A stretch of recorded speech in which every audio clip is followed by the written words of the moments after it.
नमस्कार, स्वागत है आपका न्यूज बुलेटिन में और मैं हूं आपके साथ सपना पांडे। बुलेटिन की शुरुआत से पहले एक नजर इस वक्त की हेडलाइंस पर। पीएम मोदी संसद भवन पहुंचे, राष्ट्रपति के अभिभाषण पर देंगे जवाब। आज शाम 5:30 बजे चुनाव आयोग जाएंगे अरविंद केजरीवाल और सीएम अतिशी। कनाडा में फिर एक पंजाबी सिंगर के बंगले पर फायरिंग, प्रेम ढिल्लों के घर पर गोलीबारी। पीएम मोदी आज शाम 5 बजे लोकसभा करेंगे संबोधित। मनमोहन सिंह के मेमोरियल के लिए परिवार को दिया गया प्रणब मुखर्जी के बगल वाला प्लॉट। खबर उत्तर प्रदेश के सोनभद्र जिले से है, जहां सोनभद्र के चौपन स्टेशन से लगभग 400 मीटर की दूरी पर एक 24 वर्षीय युवक का शव रेलवे ट्रैक पर मिला। शव मिलने की सूचना पर क्षेत्र में हड़कंप मच गया। अंदाजा लगाया जा रहा है कि ट्रेन से सफर करने के दौरान गिरने से युवक की मौत हो गई। मृतक के पास से मिले आधार कार्ड के अनुसार मृतक लखनऊ का निवासी बताया जा रहा है।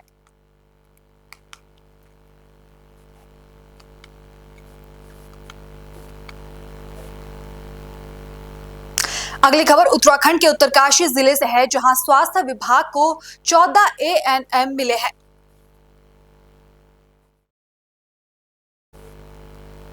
इनमें से 9 एएनएम को भाजपा विधायक सुरेश चौहान ने नियुक्त पत्र वितरित किए।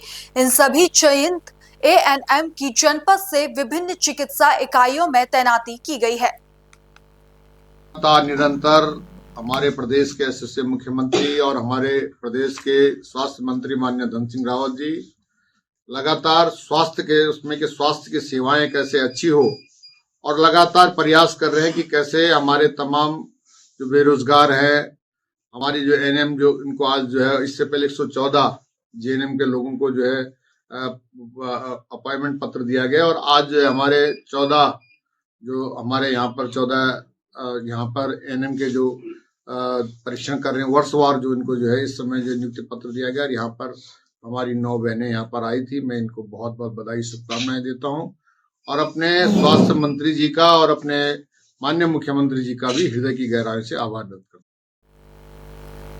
अगली खबर उत्तर प्रदेश के बरेली से है, जहां एसएसपी अनुराग आर्य ने लगातार शिकायतों और काम में लापरवाही के चलते देर रात भूता और मीरगंज इंस्पेक्टरों को लाइन हाजिरी कर दिया। उनके स्थान पर सिरौली थाना प्रभारी और इज्जत नगर इंस्पेक्टर क्राइम को भेजा गया।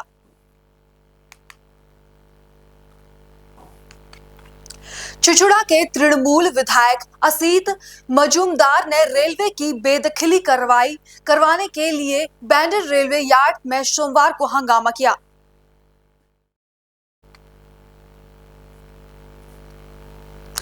उन्होंने रेलवे के अधिकारियों को चुनौती देते हुए कहा कि अगर आरपीएफ आए तो झाड़ और डंडे से उन्हें खदेड़ा जाएगा। असीत ने आगे क्या कहा, सुनिए।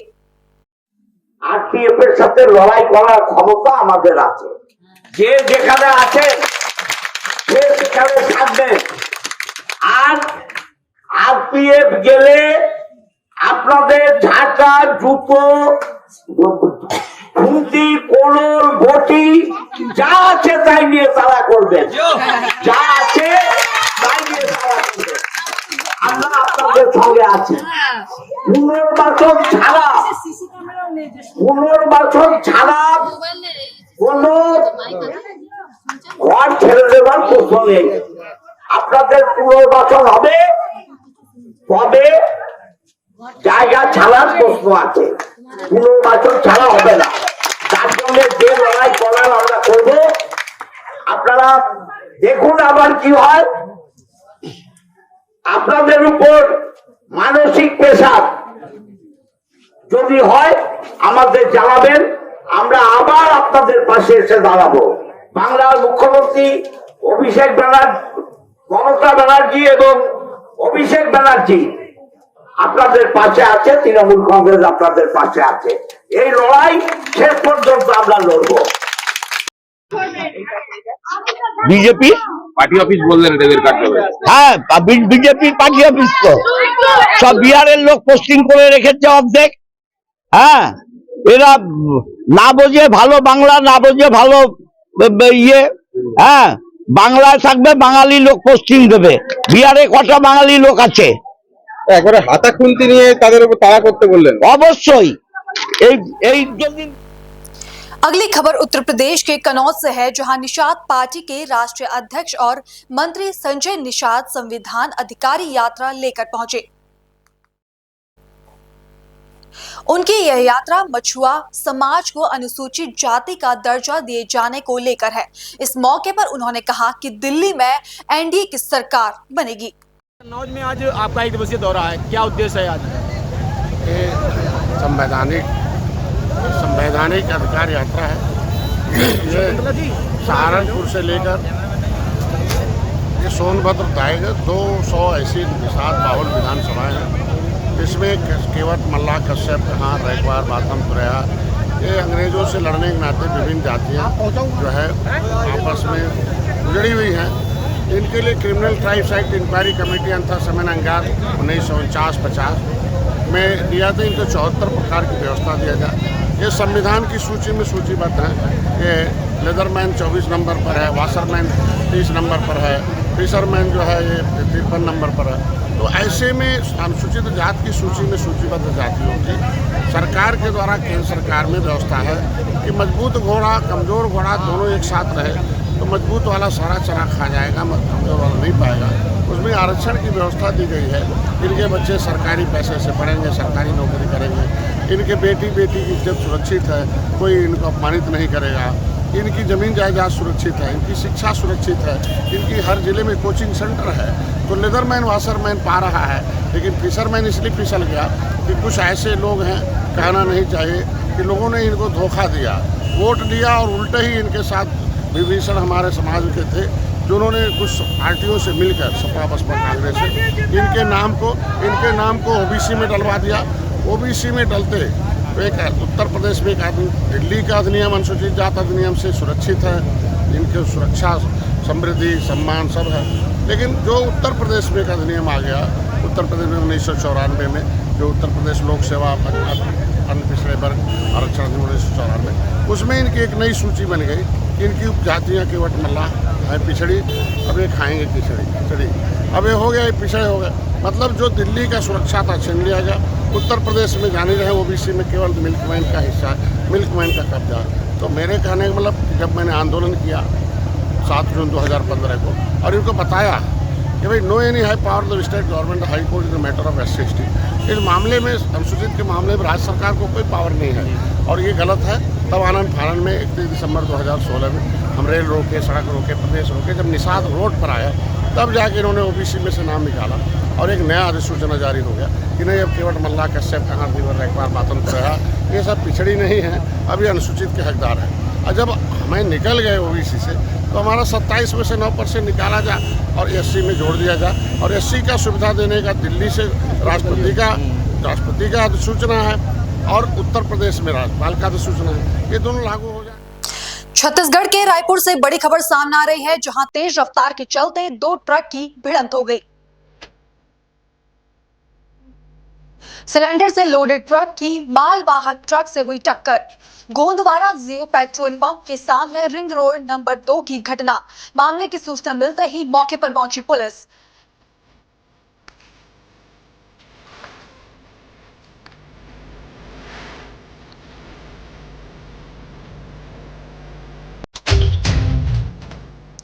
अगली खबर का रुख करेंगे जो कर्नाटक के हुबली से है, जहां police commissioner N Shashi Kumar ने लुटेरों पर गोलीबारी से सिलसिले के मैकिम्स अस्पताल का दौरा किया और घायल पुलिस कर्मियों के स्वास्थ्य के बारे में जानकारी ली।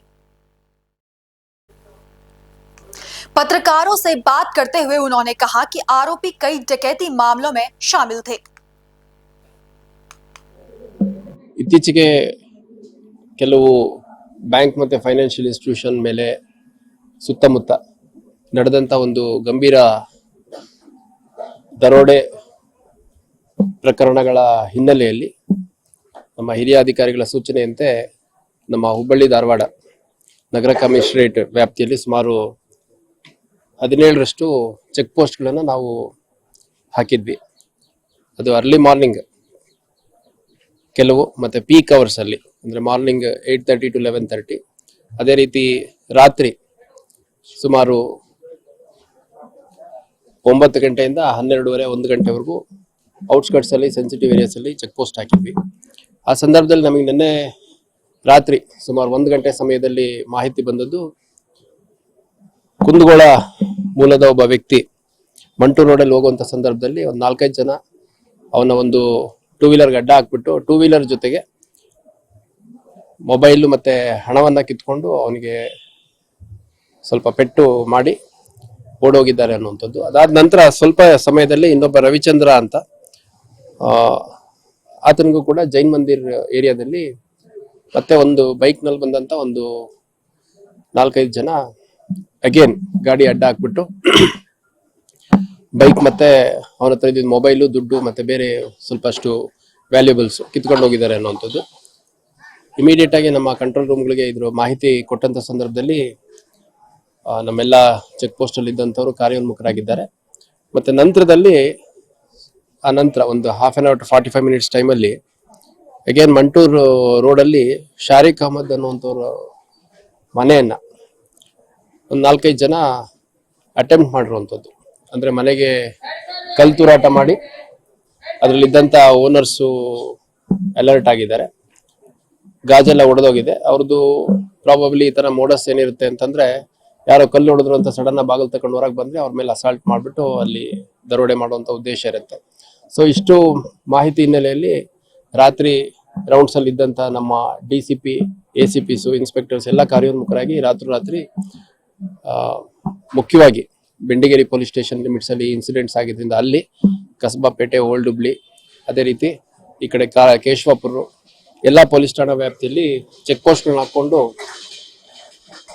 ತಪಾಸಣೆ ಮಾಡುವಂತ ಸಂದರ್ಭದಲ್ಲಿ ಕೆಲ ಅನುಮಾನಾಸ್ಪದವಾಗಿ 2 ಗಾಡಿಗಳು ತುಂಬಾ ವೇಗವಾಗಿ ನಮ್ಮ ಬಿದ್ನಾಳ್ ಮತ್ತೆ ರಿಂಗ್ ರೋಡ್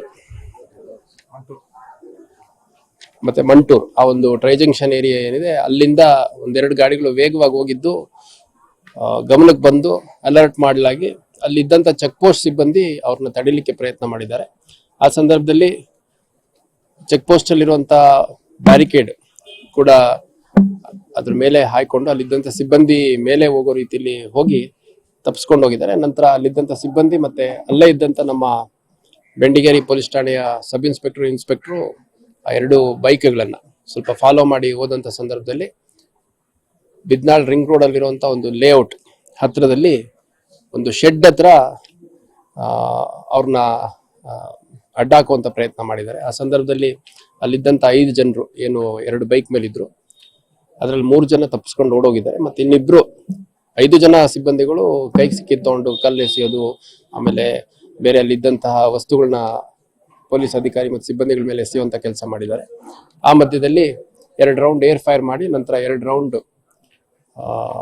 ಸಿಬ್ಬಂದಿ ನಮ್ಮ ಆಫೀಸರ್ಸ್ ಏನಿದ್ರು ಅಲ್ಲಿ ಅಶೋಕ್ ಅಂತ sub inspector 2 round air fire ಮಾಡಿದ್ದಾರೆ. ಆಮೇಲೆ ಇನ್ನು 4 ರೌಂಡ್ ಓಡೋಗ್ತಿದ್ದಂತ ಆರೋಪಿಗಳ ಮೇಲೆ ಫೈರ್ ಮಾಡಿದಂತ ಸಂದರ್ಭದಲ್ಲಿ 2 ಗುಂಡು ತಗಲಿ ನಮ್ಮ ವಶಕ್ಕೆ ಸಿಕ್ಕಿದ್ದಾರೆ.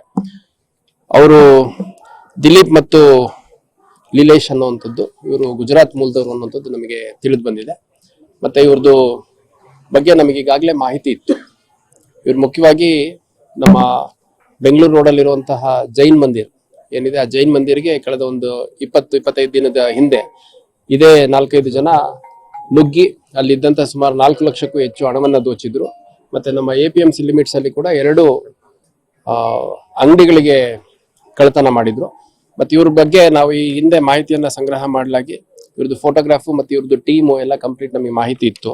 ಇವ್ರ ಮೇಲೆ ಒಟ್ಟು ಗದಗ ಜಿಲ್ಲೆಯಲ್ಲಿ 7 ಕೇಸು, ಆಮೇಲೆ ನಮ್ಮ ಅಶೋಕ್ ನಗರ ಪೊಲೀಸ್ ಸ್ಟೇಷನ್ ಅಲ್ಲಿ 2, ಬಳ್ಳಾರಿಲಿ 1-2 ಕೇಸು, ಚಿತ್ರದುರ್ಗ 1-2 ಕೇಸು, ಮತ್ತೆ ಇವಾಗ ಹೊಸದಾಗಿ ನಿನ್ನೆ ಮಾಡಿರುವಂತದ್ದು ಒಟ್ಟು 4 ಕೇಸು, APMC 2 ಕೇಸು, ಜೈನ್ ಮಂದಿರದ 1 ಕೇಸ್ ಸೇರಿ 2 ಆರೋಪಿಗಳ ಮೇಲೆ 15ಕ್ಕೂ ಹೆಚ್ಚು ಪ್ರಕರಣಗಳು ದಾಖಲಾಗಿರುವಂತದ್ದು ಕಂಡು ಬಂದಿದೆ. ಇನ್ನು ಉಳಿದ ಆರೋಪಿಗಳ ಪತ್ತೆ ಮಾಡಲಿಕ್ಕೆ ನಾವು ಈಗಾಗಲೇ ನಮ್ಮ ಅಧಿಕಾರಿ ಸಿಬ್ಬಂದಿಗಳು ನಿಯೋಜನೆ ಮಾಡಿದೀವಿ, ಮತ್ತೆ ಅಕ್ಕಪಕ್ಕದ ಜಿಲ್ಲೆಗಳಿಗೂ ಕೂಡ ಅಲರ್ಟ್ ಮಾಡಿದ್ದೇವೆ. अगली खबर उत्तराखंड से है, जहां मुख्यमंत्री पुष्कर सिंह धामी ने दिल्ली से देहरादून आकर रायपुर स्थित महाराणा प्रताप स्पोर्ट्स स्टेडियम में 38वें राष्ट्रीय खेलों की विभिन्न व्यवस्थाओं का अवलोकन किया। इस अवसर पर मुख्यमंत्री ने खिलाड़ियों को भोजन परोसा और खिलाड़ियों के साथ बैठकर भोजन भी किया। मुख्यमंत्री ने विभिन्न खेल स्पर्धाओं में भाग ले रहे अनेक राज्यों के खिलाड़ियों से बात कर उनका हौसला बढ़ाया।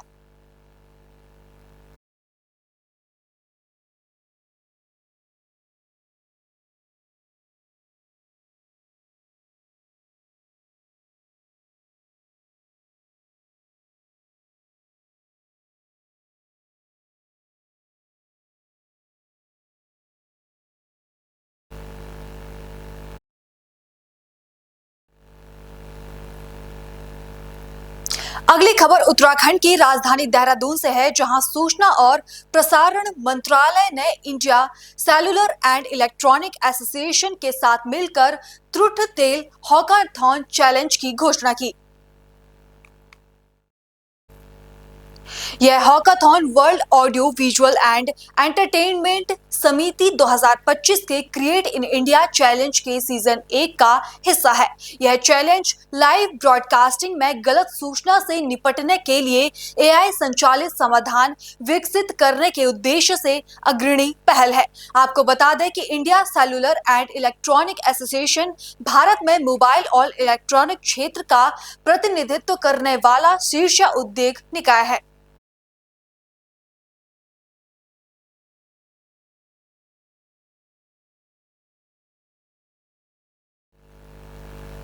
देहरादून के प्रेम नगर स्थित नंदा की चौकी के पास एक नया स्वर्ग आश्रम खोला गया है, जो रामचरण लूथरा जी के परिवार द्वारा स्थापित किया गया है।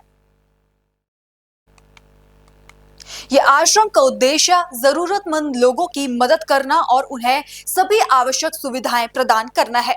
वहीं जब इस अध्यक्ष से शुभ कार्य के बारे में बातचीत की गई तो उन्हें आश्रम की जी, पहले आप बताएंगे ये जो द्वार का उद्घाटन हुआ है ये किस उपलक्ष्य में हुआ है, क्या इसका कारण है, तो आप बताएंगे। मैं पल्स 24 न्यूज से आपको आमंत्रित करता हूं। मिस्टर सनी पुंजी जी, आप अध्यक्ष व्यापार मंडल, पूर्व अध्यक्ष जी, संरक्षक यहाँ पर के, तो इनसे ही बात करते हैं जी बताएंगे आप। ये प्रेमनगर स्वर्ग आश्रम का स्थान है और यहाँ पर बहुत से हमारे बुजुर्गों की आस्था भी जुड़ी हुई है और उनका बहुत इस स्थान में विश्वास है। हमारे प्रेमनगर के एक बहुत ही जानी मानी हस्ती आदरणीय हमारे पिता तुल्य श्री रामचरण लूथरा जी, जो पहले व्यापार मंडल प्रेमनगर के अध्यक्ष भी रहे और कई सारी सामाजिक और धार्मिक संस्थाओं में उनका बहुत सा सहयोग रहता है। तो यहाँ पर ये द्वार जो है, इसका निर्माण आदरणीय रामचरण लूथरा जी ने अपनी धर्मपत्नी व अपने माता पिता की याद में करवाया है। और इस द्वार के लिए ऊपर जो मूर्ति लगी है और ये जो गेट है और जो पिलर्स हैं, ये सब चीज़ उन्होंने अपने परिवार की तरफ से स्वर्ग आश्रम के लिए करवा के दिया है। और ऐसे कई कार्य आदरणीय लूथरा जी करते हैं। इनका परिवार धार्मिक और सामाजिक संस्थाओं को इन कार्यों में बढ़ चढ़कर आगे रुचि लेता है और किसी भी जगह पे जहाँ इस तरह के कार्य होने हों तो आगे बढ़ चढ़ के काम करते हैं। सर नमस्कार, पल्स 24 न्यूज के साथ आपका जुड़ने के लिए स्वागत है। आपने यहाँ पर ये जो द्वार का उद्घाटन करवाया है और परम पूज्य आदरणीय लूथरा जी के जो परिवार ने ये किया है, तो आप यहाँ पर अध्यक्ष के पद पे काम कर रहे हैं। आप इससे क्या क्या जनता को फायदे होने वाले हैं, क्योंकि अंतिम समय जो अंतिम पड़ाव है यहाँ पर हर कोई आता है, तो यहाँ पर आकर उनको क्या सुख सुविधाएं देने का एक आपका जो दिली इच्छा होता है वो क्या है, आप कुछ इसमें प्रकाश डालेंगे? सबसे पहले तो आपका धन्यवाद। थैंक यू जी। और धन्यवाद हमारे बाबूजी रामचरण लूथरा जी का, उनके परिवार का, जिन्होंने इस सुंदर द्वार का निर्माण कराया। स्वर्ग आश्रम सभी राजनीति से हट के यहाँ पे सबको आना है और हमारा एक ही प्रयास है, यहाँ पे जो भी आता है, पीड़ित व्यक्ति आता है, उसको यहाँ आके हमारी वजह से या स्वर्ग आश्रम के किसी भी कर्मचारी की वजह से कोई परेशानी ना हो। हमारा सिर्फ कर्तव्य है कि जो यहाँ आए हम उसकी सहायता करें, उनकी मदद करें। उनके पास पैसे हैं अथवा नहीं है, अगर किसी के पास यहाँ पे पैसे नहीं है उनका भी उतना ही स्वागत है, और जिसके पास पैसा है उसका भी उतना ही स्वागत है। सर मैं ये पूछना चाहता हूँ कि आप पैसे की जहाँ बात कर रहे हैं है या नहीं है, क्या पैसे देना बहुत ही ज्यादा जरूरी है यहाँ पर या नहीं भी है? पैसे देना कोई जरूरी नहीं है। पैसे का सिर्फ तात्पर्य मेरा, जैसे लकड़ी है, लकड़ी हमारे पैसे से आती है, उसका हम पैसा लेते हैं। समिति के लिए हम 500 रुपये लेते हैं, वो अगर किसी के पास नहीं है तो वो हम उसको छोड़ देते हैं। अगर कोई गरीब परिवार है वो लकड़ी के पैसे भी नहीं देना चाहता तो उसके लिए भी यहाँ पे व्यवस्था हमारे पास है। और हम चाहते हैं कि ये स्वर्ग आश्रम सभी राजनीति से दूर, सभी भाइयों और बहनों के सहयोग से इतना अच्छा चले जिससे किसी को भी कोई परेशानी ना। बहुत ही आपके धार्मिक भाव और बहुत ही अच्छे सुझाव, और जो आपके सबके यहाँ पर आप सब यहाँ पर विराजमान हैं अतिथिगण, तो सबके मनों में एक ही भाव है कि हम किस प्रकार से जनता की सेवा कर सकें, और ये जो भाव आपके मन में हमेशा रहता है, रहना चाहिए। तो इसमें आप सब बहुत ही धन्यवाद के पात्र हैं, और जितने भी यहाँ पर कार्यकर्ता हैं और अध्यक्ष महोदय, उपाध्यक्ष महोदय, सचिव, जितने सबके लिए पल्स 24 न्यूज की तरफ से आप सबके लिए बहुत बहुत धन्यवाद। छोटी सी बात और जी आप भी बताएं। जी अपना नाम बताएं। मेरा नाम संजय अरोड़ा है। मैं आदरणीय फौजी का सन 84 से फ्रेंड हूँ इनका, क्योंकि हमारे विक्रम जन कल्याण सेवा समिति के पूर्व के अध्यक्ष रहे हैं आप जी, और दून बस एसोसिएशन से भी अध्यक्ष रहे हैं। ये द्वार जो श्री रामशरण लूथरा जी, किशोर लूथरा जी संपूर्ण परिवार की ओर से जिसका आज उद्घाटन हुआ है, बहुत सुंदर द्वार बना है। आपको ये बता दें, स्वर्ग आश्रम शमशान घाट कमेटी की तरफ से एक अच्छी पहल करी गई थी प्रेमनगर के लिए जी। यहाँ पर एक साल के अंदर शिवरात्रि में, महाशिवरात्रि के पर्व पर बहुत विशाल भंडारे का आयोजन होता है, जिसमें हजारों भक्तजन आते हैं, प्रभु चरणों का दर्शन लेते हैं, लाभ लेते हैं यहाँ पर। यहाँ भंडारे की वजह से, और जो संगत का यहाँ से आना होगा, जब ये द्वार देखेंगे तो इस साल के अंदर जो उद्घाटन हुआ है, ये हमारे लिए बहुत बड़ी उपलब्धि है कमेटी की, समिति की।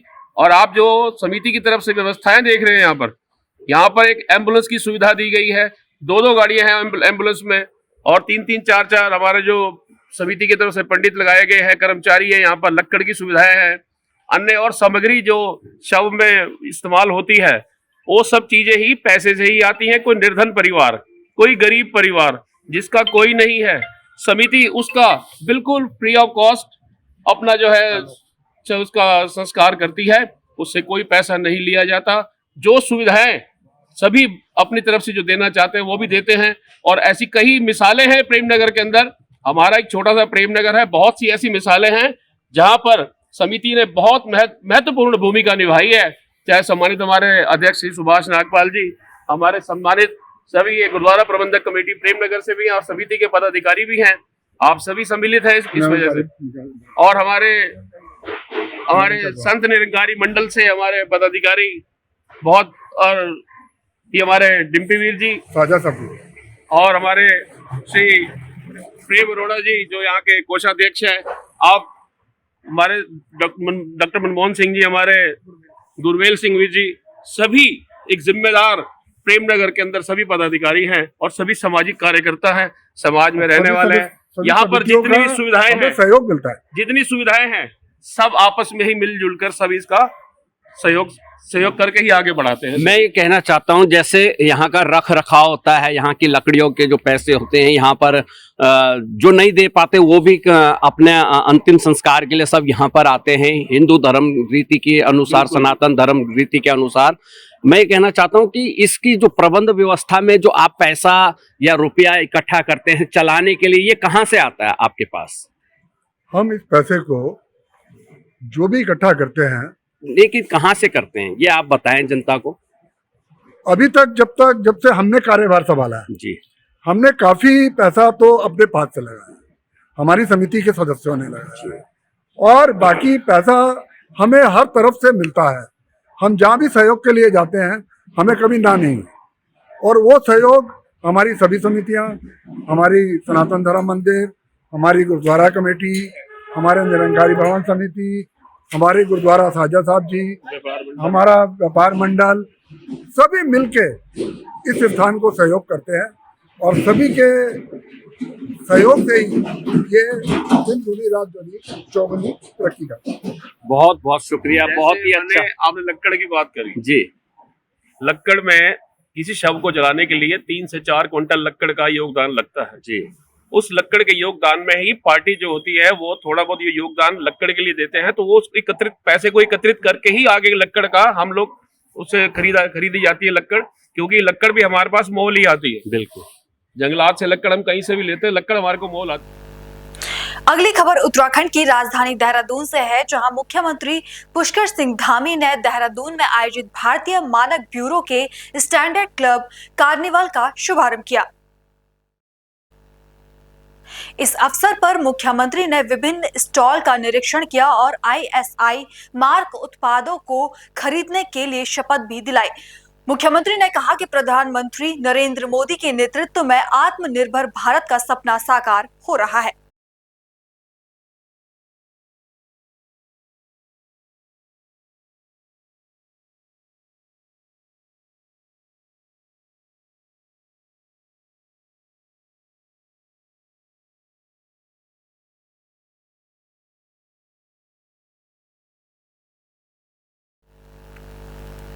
रायपुर के नगरीय निकाय चुनाव के मद्देनजर कांग्रेस ने अपनी चुनावी तैयारियां तेज कर दी है। PCC चीफ दीपक बेज ने बताया कि पार्टी के वरिष्ठ नेता चुनाव प्रचार में जुटे हैं और उन्होंने बस्तर से चुनाव प्रचार की शुरुआत की। बेज ने आगे क्या कहा, सुनिए। बिल्कुल, प्रचार का अभियान कांग्रेस का तेज हो गया है। तमाम वरिष्ठ नेता अपने अपने क्षेत्रों में लगातार दौरे कर रहे हैं और कांग्रेस के लिए प्रचार कर रहे हैं और प्रत्याशी के लिए प्रचार भी कर रहे हैं। साथ ही एक अध्यक्ष होने के नाते मैं भी लगातार बस्तर से शुरुआत किए माई दंतेश्वरी का आशीर्वाद लेते हुए, साथ ही कल बलौदाबाजार, भाटापारा और सिमगा के लिए कल प्रचार अभियान किए। दूसरे दिन शानदार रहा, जबरदस्त माहौल और कांग्रेस के पक्ष में कहीं न कहीं माहौल दिख रहा है। कार्यकर्ताओं में उत्साह है, जनता भी चाह रही है कि इस समय कांग्रेस को स्थानीय चुनाव में आशीर्वाद दे, क्योंकि 1 साल की सरकार तो देखें तो कुछ भी काम नहीं हुआ है जमीनी स्तर पर, इसलिए जनता में नाराजगी और आक्रोश है, इसलिए कहीं न कहीं इसका लाभ कांग्रेस पार्टी को मिलेगा।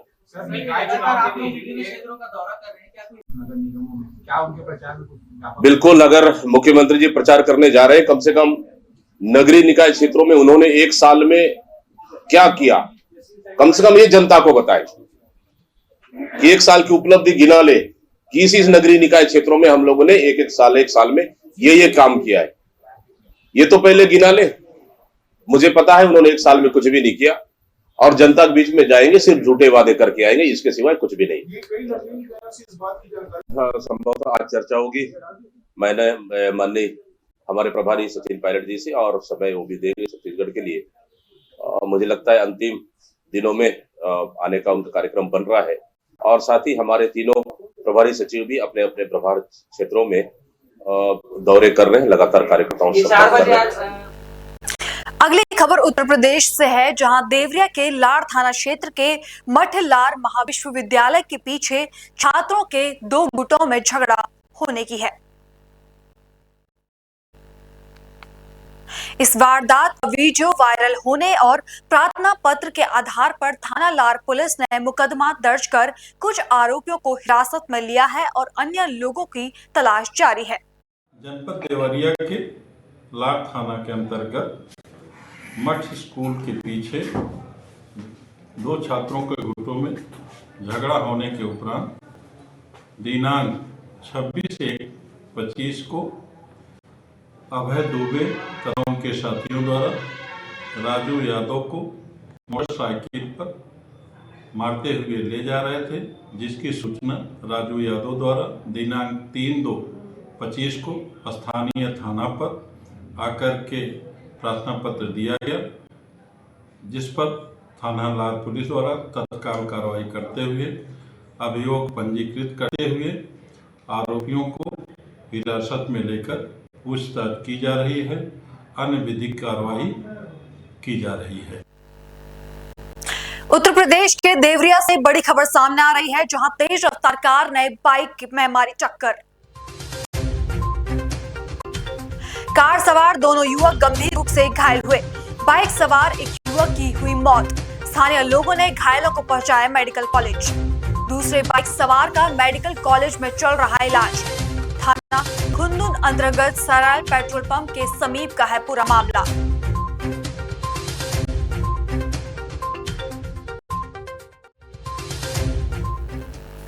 वित्त मंत्री ओपी चौधरी रायगढ़ पहुंचे और भाजपा के समर्थन में बड़ा बयान दिया। उन्होंने कहा, चप्पा चप्पा भाजपा और कांग्रेस पर बिखराव का आरोप लगाया।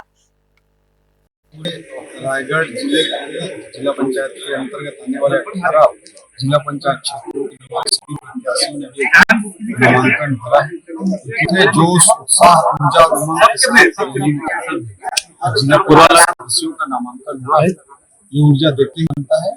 और वही कांग्रेस को हम देखते हैं कि पूरे प्रदेश के नगरीय क्षेत्र हो चाहे ग्रामीण क्षेत्र, सब तरफ बिखराव है। और ऐसी स्थिति में कांग्रेस जो डूबती नाव है वो हर तरफ उभर करके सामने आ रही है, बिखराव के सामने आ रही है। भारतीय जनता पार्टी के कार्यकर्ता सभी सशक्तता के साथ, मजबूती के साथ एक होकर चुनाव लड़ रहे हैं, ताकि पंच से लेकर पार्लियामेंट तक और पार्षद से प्रधानमंत्री तक भारतीय जनता पार्टी चप्पा चप्पा में भाजपा हो।